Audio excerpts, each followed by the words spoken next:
was a typo, and I'm like, welcome to Comics League Movie Night. I am Jared. I'm here with Robert. What's up, man? Yo!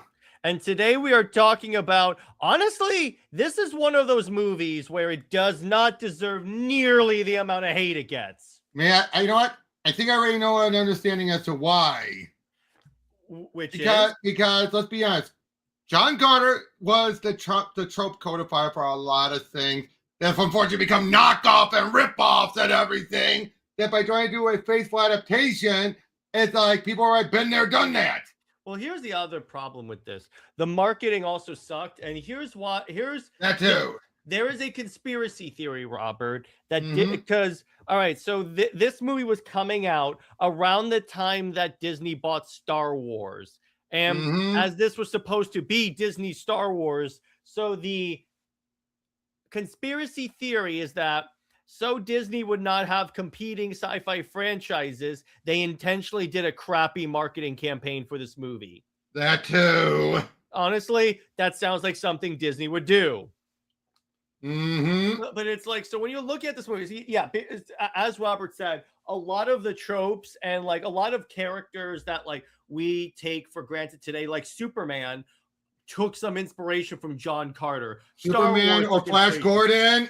Yeah, Flash Gordon, Dune, a lot of them take inspiration from that. The point where people look at it, it's just a cliche when it's like, no, this is the originator. That's the other thing.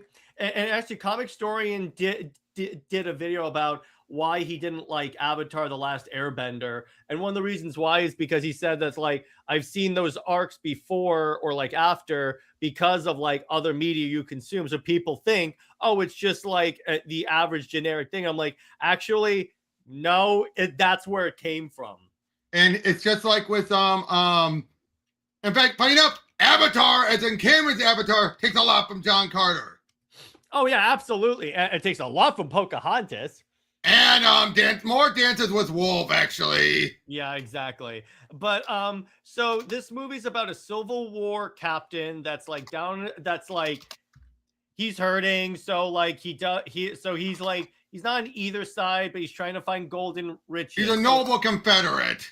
Yeah, so what happens is he gets captured by the Union and gets chased by Native Americans until he lands in a cave where this ancient alien race transports his consciousness into Mars. Because the way it works with this, it's not teleportation, it's essentially 3D print copying. It might explain why he's so ageless now on Mars. Yeah, because it's think about it this way. It's like if you clone someone and then transfer your consciousness into the clone. It's pretty much Star Trek. Well, technically, it's Star Trek teleportation, because when technically anyone who comes out the other side is just a copy. Oh, yeah, that's true. Technically.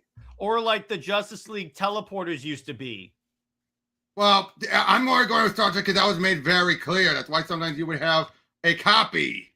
Oh, yeah, and that's also why if you wanted to like undo a glitch in the transporter thing, you could just retransport yourself. Yeah, don't you remember that's how there was a second Riker? And that was also with like Tuvix or something like that. Don't get me started. Don't get me started on Tuvix. Do not get me started on Tuvix. No good? Dude, the fact that the way they handled that plot was such a, Yeah, but the point is, that's like the idea there. But like in this, it just transfers his consciousness into a new body. And then he discovers that it's planet Mars, and it's at war. And the idea is like, so essentially, this king wants to take over Mars, so he needs to marry Dejah Thoris, who in this, as opposed to being like a damsel, because she was kind of a damsel in the original story. It basically trying to make her badass more so, or at least more speed up her badassery, because she was a badass in the later novels, just not right away. The comics. Yeah, just not right away. And then so when he shows up on Mars, he's getting used to being able to jump really high. So Superman took so much from that. Yeah, I bet. Yeah, exactly. The golden age, I should say. And then he's taken by the Tharks. When Britt and I talked about John Carter, you should have seen. It was hilarious seeing her try to pronounce all of the different Martian names. I'm letting you do it. Thank you. The Tharks essentially like capture him, and then it's like he's like this big thing they want to study, and then essentially he escapes and meets the princess. Well, he saves the princess. That's right. That means there's a little bit of Planet of the Apes, the movie. Which one? The original. Heston. You know, Bonniebee's found landed on the planet, wants to be studied. Oh yeah, that is true. Yeah, exactly. And it's like, so the other idea is like the evil king has like this special like arm cannon thing that essentially disintegrates people and things. So that's how he's able to take over. Yep. And by the ancient alien race is called the Thurn, I believe. The Thurn or Then. One of those. And the bad guy's name is Sab Than. Man, these names. Again, I think that's another reason why the movie didn't do so well. Yeah, and it's like, because with Star Wars, people are used to having weird names, like Obi-Wan Kenobi. But those are easy to pronounce. These ones are tongue twisters. Like Tars Tarkas. I'm like, what?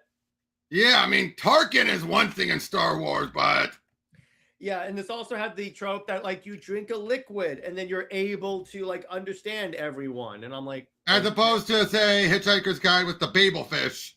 Yeah, and I wonder if that's where Ant-Man 3 got the idea of Probably. Again, there's a lot of sci-fi that's taken that too. Again, no, probably John Carter was the codifier.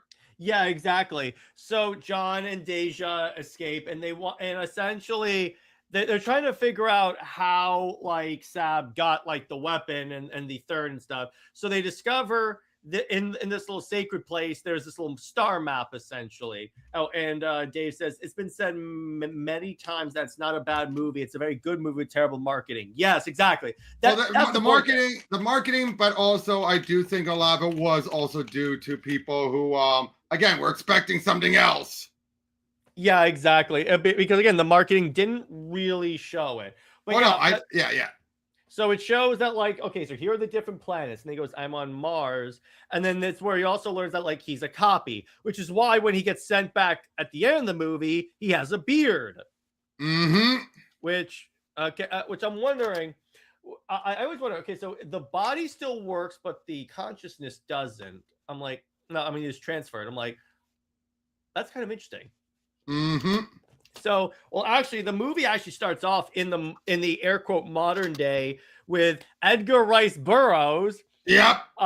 Shows up because he's like John. He's the actual writer. Yep. Yeah, he's John's like what's the word? A nephew, and essentially John essentially fakes a suicide to get like the Thurns to come to him. I just realized, you know what else it is? It's basically sci-fi Tarzan. Oh yeah, you know why? Because Burroughs also wrote Tarzan. That's why I said. That's why I was saying it. Yeah, exactly. I wouldn't be surprised, by the way, if Momoa having long hair and a beard is because Aquaman is basically water Tarzan. I wouldn't be surprised. Right. But Momoa, I could see as Tarzan. Tarzan, yeah, I can't see him as Carter. No. Carter needs to be a lean guy. I would say that. Yeah, exactly. Carter needs to be a lean guy. Not even Cavill, I would think. No. You know, because the whole thing about him is like what you expect with Superman. He's supposed to be a lean guy that you think is going to be, jacked, that you wouldn't suspect, but it's because of the gravity that he's all jacked up. Maybe like Chris Pine, maybe. I think Evans. Chris Evans? Yeah, I'd say so. That would work. Yeah, Chris Evans, but not when he's closer to his Human Torch self, not his Captain America self. Yeah, exactly. So essentially, we have this scene where like John is like cornered and he's gonna hold off the enemy so that Dejah can escape. And it turns out, so what happens is the reason why he's so like down himself is because while he was away, his wife was killed and his house was burned down by I forget who it was. It may have been Native Americans, but so it's like because it's the whole thing where he goes, "I was too late once, I won't be too late again." And that's the other thing is another thing. We were just saying that. Overfaces the novel John Carter. Yeah, exactly. That's the thing. Yeah, so that's the other unfortunate thing. It's there's just too much. Like everyone is like people mistake what its main thing is for cliche. That's the thing though. Unfortunately, you can't redo it and take it seriously. It's kind of like how Flash Gordon went more campier. Yeah, you would kind of have to, because that's the thing. Again, because I was going to ask that. It's like, so if this is like for the inspiration that everything came from, but people see it as like a knockoff, there's like a problem there. There's a misunderstanding there. So I'm like, how do you modernize it? It's like people thinking now Darkseid the Thanos ripoff. Yeah, which trust me, that's not the way that works. Yeah, but you know what? But you know what I'm saying still, right? It's like you can see why some people might think it. Oh, yeah, 100%, particularly if you only see the movies and assume that Darkseid debuted in the Snyder Cut. Okay, don't get me started on those guys. You know those people exist. Unfortunately. Yeah, but trust me, I've seen them. But yeah, but the thing about this movie is, yeah, it is cliche. You have a lot of it's like the fish out of water stuff you even see with this. So technically you have some Wonder Woman in this, or like yes, in Wonder Woman. But it's like the thing that this does really well, honestly, is it sticks close to the source material. Oh, yeah. I mean, I'm not saying it's a bad thing. I'm just saying that was one. I have to agree with one of the follies. Oh, yeah, Dune took a lot. Yeah, at the very least, Robert, it's not like this movie ends on a cliffhanger. No, because they probably also knew there's a good chance. Like they had more in mind, but they also knew this could fall on us. Yeah. The other thing about this, how many people remembered or even know what John Carter is? Again, you have to actually have read everything to know what it is. Or you need because here's the other thing. You notice the marketing never once said this inspired blank, blank, blank, blank. They should have. They should have. That was one of the things. It's like they didn't say that the generation of storytelling. They didn't even say because the director of John Carter was from Dory, Finding Dory, and Finding Nemo and all that. Yeah, they never used the name and stuff to. And unfortunately, Lasseter also put all of the blame on the stated. Mm-hmm. Another reason to hate the man. Yeah, exactly. Love him with your story. Yeah, exactly. But it's like that's where I'm like, I think because it's like, why wouldn't you say that this inspired so much stuff? Exactly. Because when you look at it again, this should have been a layup for the stuff. By the way, Lynn Collins, I could see Lynn Collins playing Wonder Woman at some point, or maybe like in the past, or like something like that. But I feel like she could do it. But so you're a bit younger now. Well, yeah, exactly. But in terms of this, so the idea is like the bad guy that I keep Sab Than wants to kill Dejah because essentially, if he does that, I mean, he wants to marry Dejah so he can like take over the kingdom and rule Mars. While John Carter fights in a gladiator against like white apes, which is so badass. One of the pictures there. I love where he goes into the thing's mouth and then cuts his way out. And then essentially there's this big CGI battle. He saves them, and then he marries Dejah. And then what happens is one of the Thurn tricks him and sends him back to Earth. So he has to find. Well, so essentially what happens is that he's stuck on Earth for like a long period of time. I think it's like 10 years. So to get back, he needs to draw out the Thurn. So he's trying to find because he needs their like medallion in order to transport to Mars. By the way, I got to point this out quickly. You know when the original first book was published? When? 1912! Yep. Keep that in mind! Yep, exactly. When did Superman show up? 1930s. Yep, exactly. No, like 1938. Yeah, So keep that in mind. You've had how many? Like over it was a century. A century, because they did the movie specifically to coincide with the century mark. Oh yeah, because it came out in 1911 or 1912. 1912. Yep. Exactly. It was meant to coincide with it.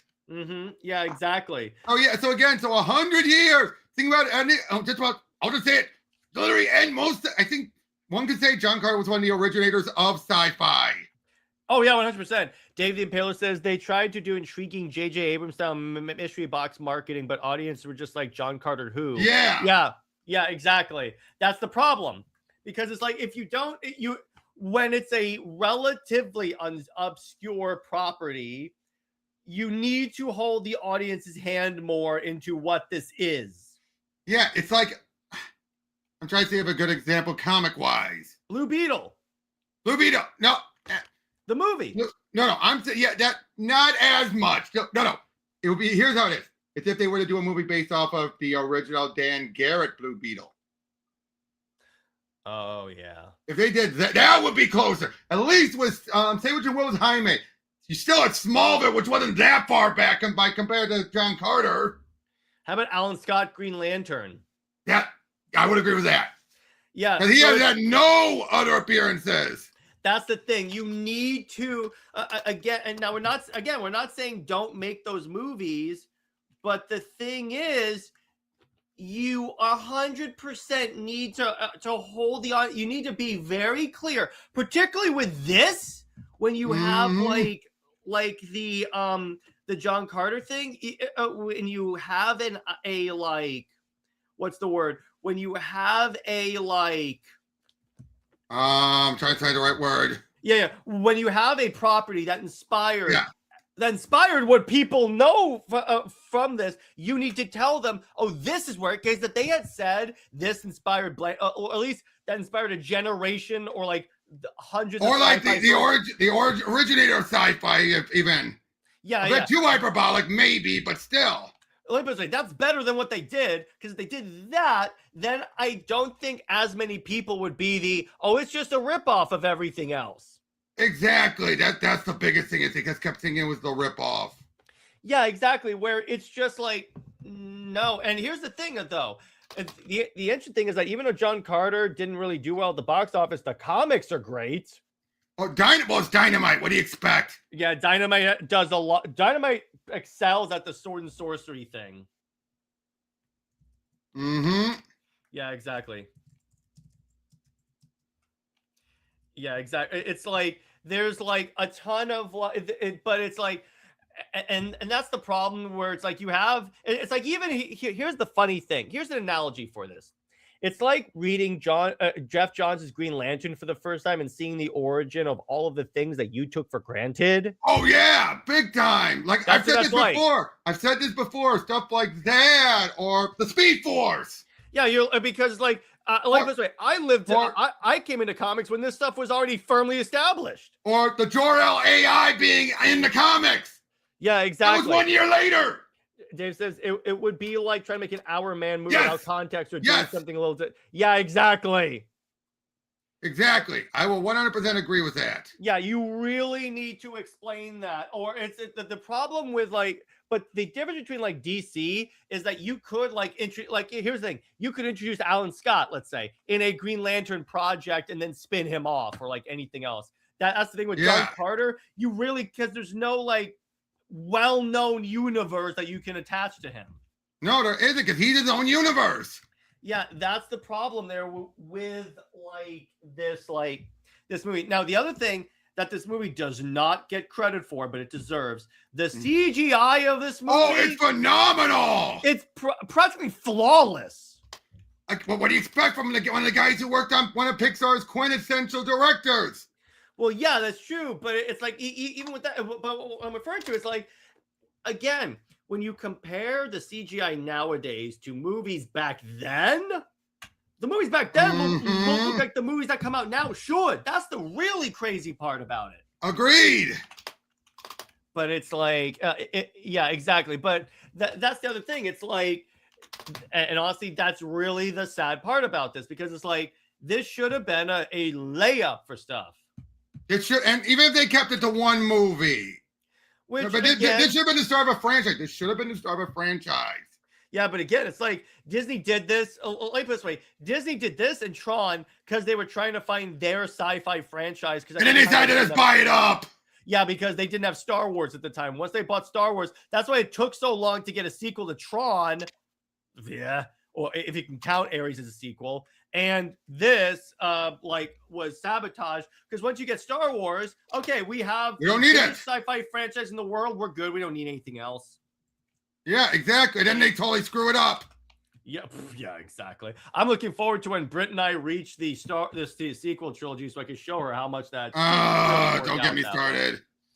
Yeah, that's gonna be really fun. I feel you have my pity. Yeah, I should have your pity because I have to watch those movies again. But yeah.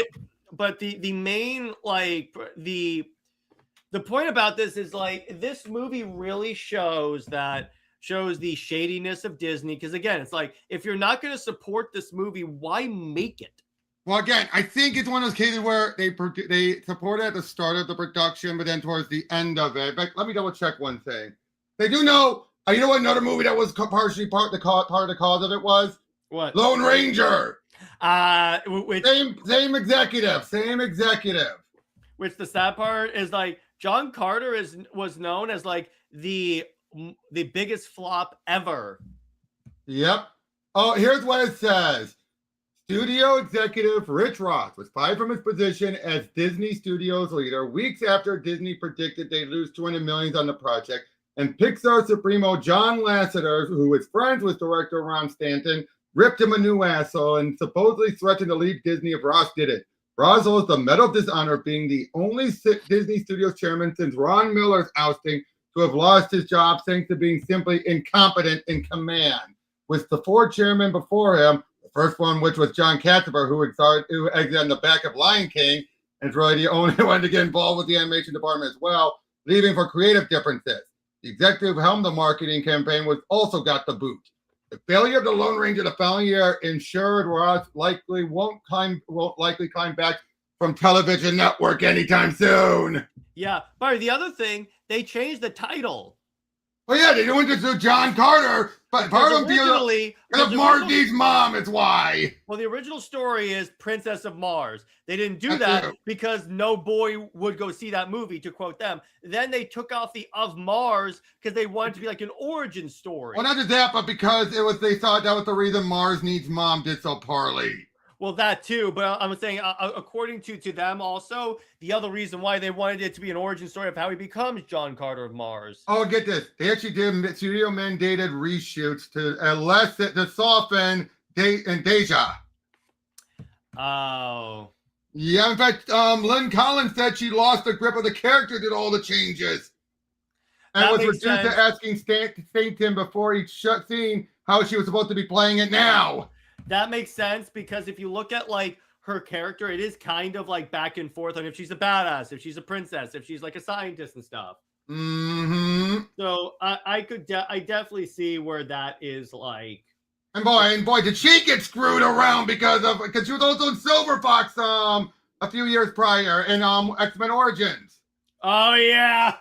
Oh my God, yeah, that's funny. The poor woman cannot catch a break. It wasn't until she finally, thanks to Walking Dead, she finally got things started up again. Yeah, exactly. Oh God. But yeah, Stanton did want to do a trilogy. Yeah, exactly. Because you could have, but the problem is then this happened. Mm-hmm. But it's poor Tyler Kitsch too.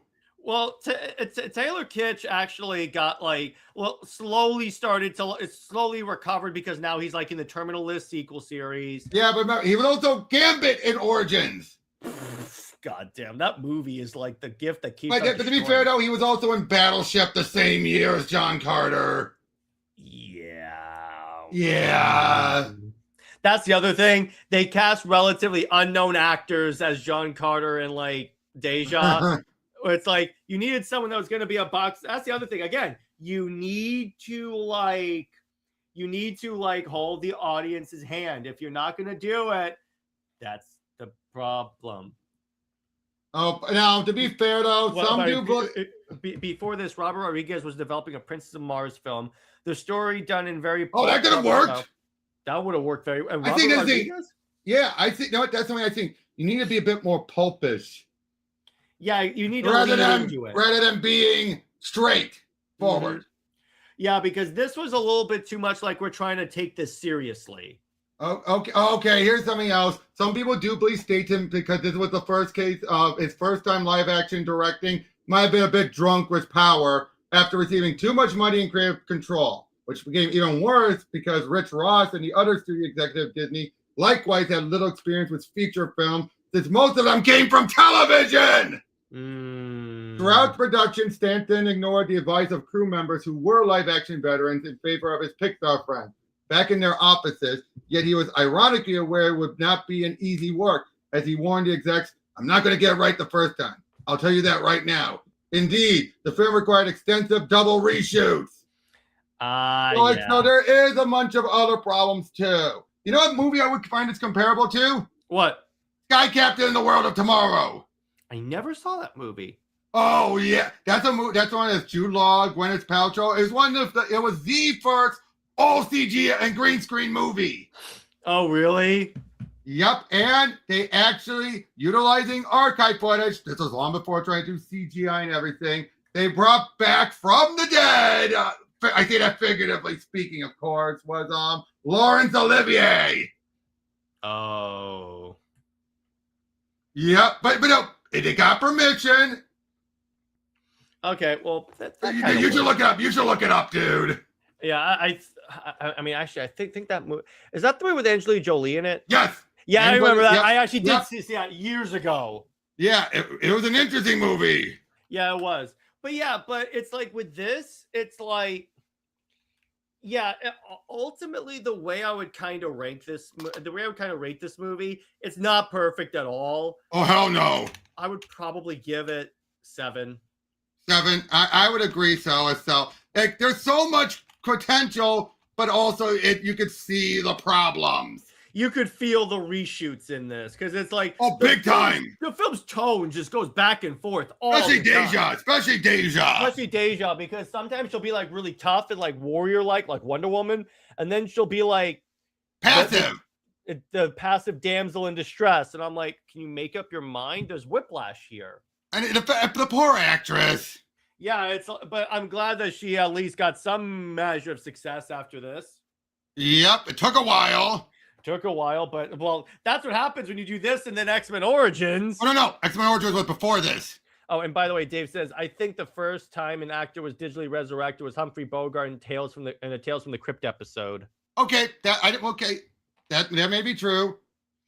Yeah, exactly. But I said, X-Men Origins was before this. Yeah. Okay. Yeah. But that's the thing. It's like, and ultimately, the way I kind of see this is like, I am very happy that at least more people have started to go, okay, this movie was not that bad. Come on. Now, Disney's not going to, had long since lost the right, so it's not like they can follow up on it anyway, nor would doubt they would want to. Honestly, nor would they, because again, this movie has the record. I mean, I think it still has the record of being the biggest box office flop. Let me look it up. Just a second. Biggest box office bomb. Yep, pretty much. Yep, there you go. An historic $255 million loss.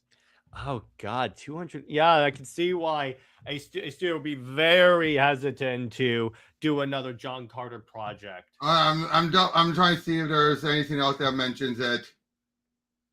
200 and geez, you know what's come close? What? The Marvels. I'm not kidding. Carol Danvers. Now, if you adjust for inflation, it'd be John Carter, the Lone Ranger, and the Marvels is way up there. Really? In terms of estimated loss. How much did it lose? 199 to 237 million. And that's just the nominal. Oh my gosh. Yeah, no wonder they de-emphasized Carol Danvers. Yeah, adjusted for inflation, it's 205 to 245 million. Yeah. Oh God, man. Yeah, but John Carter, it is still the biggest box office bomb. Yeah, I'm like, yeah, exactly. You would need to but I can't believe the Marvels is definitely the biggest bomb in the MCU. Oh yeah, it definitely is. And I'm like, I could. And one of the few, it's one of the few that never broke even. Yeah, exactly. Yeah, that's one. Now that's quite a distinction. Dave says Tyler Kitsch is good as a character actor like Jai Courtney. They tried to push him as a leading man for a while. Jared Leto is going to settle into a character actor soon, not a lead. Yeah, I would say so as well. Well, here's the thing: Taylor Kitsch can be a lead. It just depends on the role. Like he's good. Again, I bring this up in Dark Wolf, the Terminal List prequel / sequel.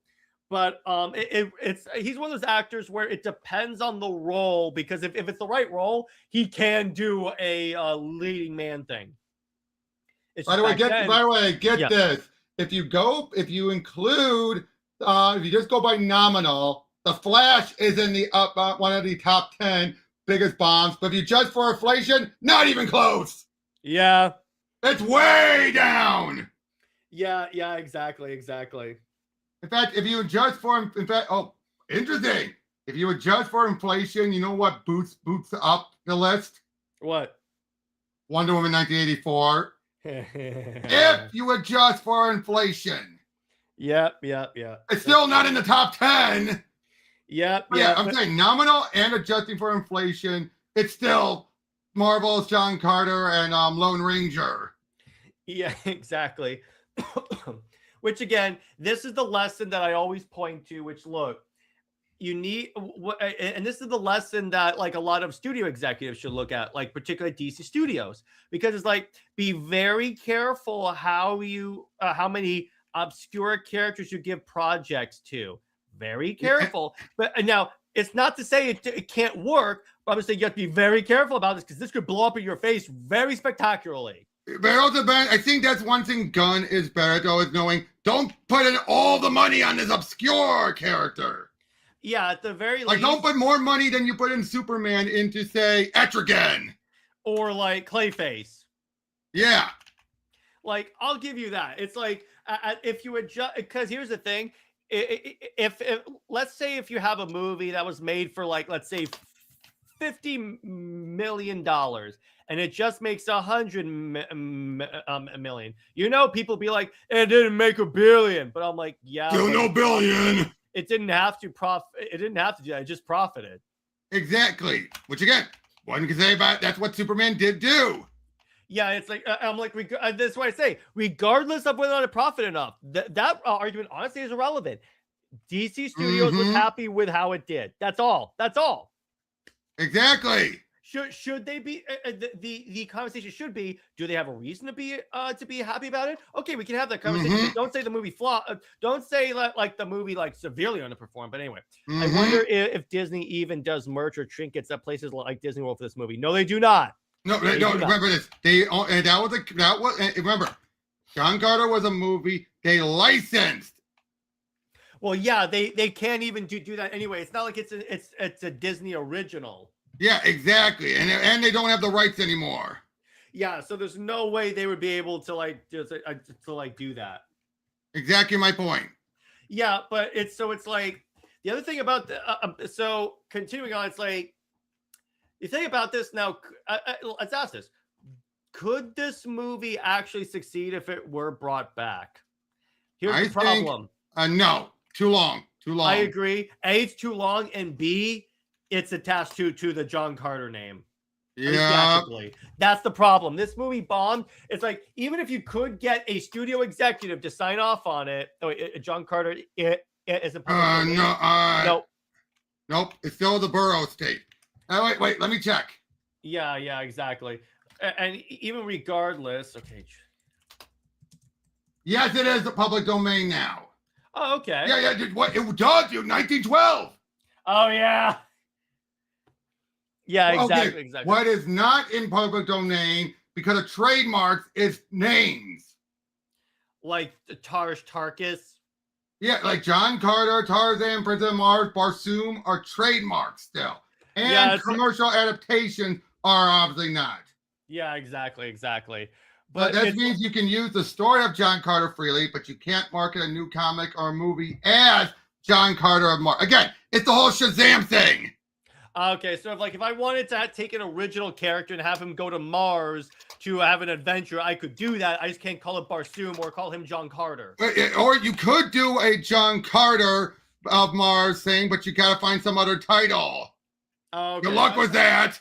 Well, yeah, exactly. But yeah, so this movie is good. So in conclusion, this movie is one of those things where it deserved better. It deserved way better, because here's the thing. It's like when people, because people used to say this is like a horrible movie, but it's like when you actually watch it, because they treat it like it's a 3 out of 10, bro. No, that's Lone Ranger. That's Lone Ranger. That's Lone Ranger. John Carter, again, it's like a 7 out of 10 because it's nowhere near horrible. No, definitely not. It's more like is it a disappointment? Sure, I think we could argue it's a disappointment. Agreed. But so I think that let's wrap this up, and then we'll do a quick Q&A, and then we'll wrap up. So ask us any questions you guys want to hear about, and then we will head on out. Yep. Come on. Any question? Any question about John Carter, about Wonder Woman, DC, Superman, whatever you guys want to talk about. It's exactly. It's become a cult classic among pulp fans, at least. Yes, agreed. And JBSK's comics, yeah, it's definitely not. Yeah, it's one of those movies. It is nice how like there are those movies that don't have their time, but then like years down the line, people are like, yeah, this isn't that bad.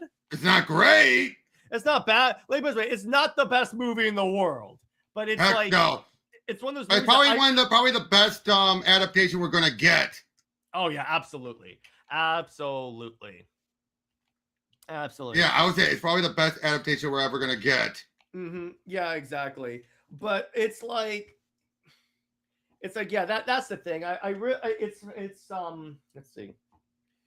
Yeah, at the very least, at least we have a pretty decent adaptation of John Carter. Instead, it would suck if the movie was like objectively always a bad movie. That would suck. Oh yeah, that would. But now it's like, okay, we're good. We're 100% good. But yeah, so what other questions do you guys have? Because otherwise, we'll just wrap up and head out. Oh, okay. What would you say about with the comics? The comics are really good because the comics, they also have Dejah. Because the thing about the comics is... Dynamite, come on. They want to do Vampirella and Red Sonja. Well, yeah, that's immediately what... I think that's why they got the rights for Dejah more than John. And they even gave Dejah her own comic book series where she has to find John. And the thing about the other thing about the comics, because Dejah is supposed to be actually red skin, like literally red skin, because she's from Mars. The comics do that properly. Yep. And it's like with the comics, the cool thing about that is like they really, you could see that like that's where I saw the potential of what a John Carter thing could be, because it is, because part of the comics is like John Carter's constantly like obviously like ruling Mars because he's called Warlord of Mars, but he's also like dealing with civil wars, dealing with a lot of really cool like sword and sorcery stuff. One thing I just always love about it is that this is the thing that codified the notion of being on another planet with different gravity makes you stronger. Yeah, exactly. Or weaker. Exactly, because you can make that because they made that argument for Superman, right? But Superman took it from this. Yeah, exactly. So it's like, there you go. It's like, again, this is why I always use the Green Lantern excuse, because too many people grow up and think that this has always been a thing, where I'm like, oh no. It's like, again, when I was reading like the like War of Light in Green Lantern, I was like, these cores weren't always a thing. Just like I said about the Jor-El being the AI in the fortress. Wasn't always a thing. That was a movie only thing. Yeah, that was later carried in. That's the thing again. But not until 1 year later.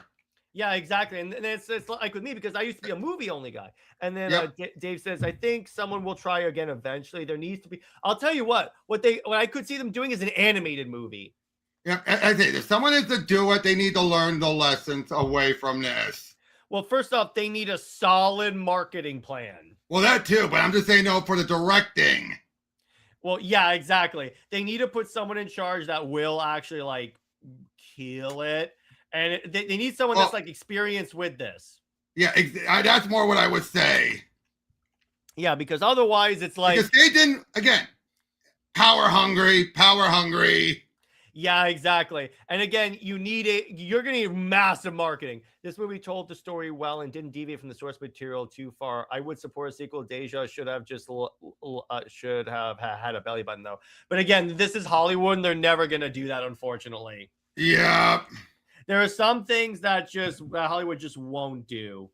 Unfortunately. Yeah, exactly. But it's like, I think because here's the thing: any John Carter project being adapted now is gonna be at a disadvantage because of this movie's failure. So you're gonna have a solid marketing plan to say this is different.